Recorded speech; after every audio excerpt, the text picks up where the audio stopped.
शिकस्ता दिल और अफसोस के साथ आपको बताना पड़ रहा है कि बहुत सी जानें एक खूबसूरत ख्वाब सजाए रोशन मुस्तकबिल के चक्कर में उन्होंने अपनी जानों से हाथ धो दिए। माओ ने अपने लखते जिगर जिगर गोशा जिगर के टुकड़े अपनी जान से प्यारे बच्चों को समंदर के नज़र कर दिया। वजह क्या थी? इन सारे मामलात और वाक़यात के पीछे बहुत सारे मुहर्रकात हैं। कुछ महीने पहले भी इटली ही के कोस्टल एरिया में ये वाक़या पेश आया था। तब भी एक मुसाफिरों से भरी हुई तारकीन वतन से भरी कश्ती उलट गई थी, जिसके अंदर बहुत सारी अमवात हो गई थी। और अब फिर एक वाक़या पेश आया है कि जिसके अंदर एक कश्ती के अंदर, छोटी बोट के अंदर 700 से ज़्यादा अफराद शामिल थे, जिनके अंदर मैं तो सुन के हैरान हो गया और दिल परेशान हो गया कि जिनके अंदर औरतें, नौजवान, यहाँ तक के बच्चे और बहुत सारी औरतें हामला ख़वातीन, छोटे बच्चे और नौजवान बहुत सारी तादाद में ये कहाँ जा रहे थे। सबसे पहली वजह इसकी तो ये होती है कि हमारे मुल्कों में रोज़गार के मौक़े इतने कम हैं, बेरोज़गारी इतनी ज़्यादा है, हालात इतने ख़राब हैं कि लोग तरजीह देते हैं कि हम किसी बाहर के मुल्क में जाके काम करें ताकि अपने घर वालों का पेट पाल सकें या फिर वो उनके सपने जो हैं वो पूरे कर सकें, उनके लिए कोई अच्छा मुस्तकबिल बना सकें। दुबई और सऊदी अरब तो अब आम सी बात है, वहाँ पे भी हालात कुछ बहुत ज़्यादा अच्छे तो नहीं कहा जा सकता।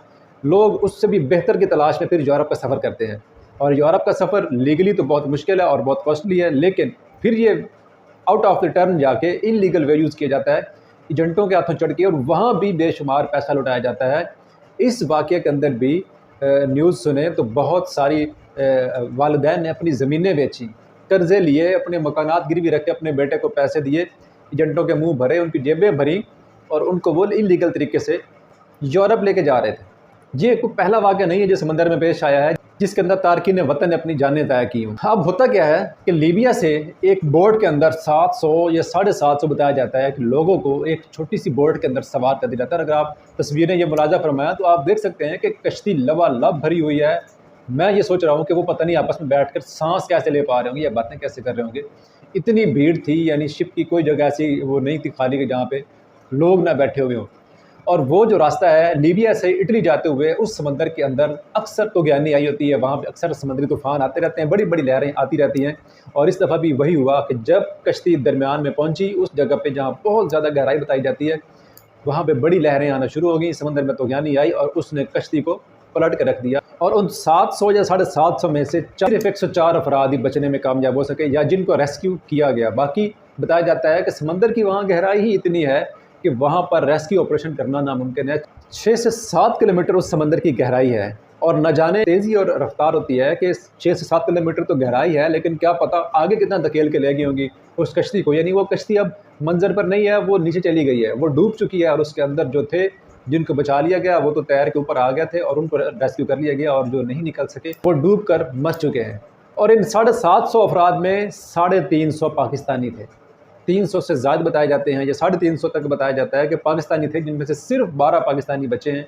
ज़िंदा बच जाने वालों में 12 पाकिस्तानी थे, 40 मोरक्कनी थे, 2 फ़लस्तीनी थे और इसके अंदर 38 सीरियन अफराद थे जो ज़िंदा बचे हैं। यानी टोटल 104 अफराद ज़िंदा बचे हैं अब तक की इतलात के मुताबिक।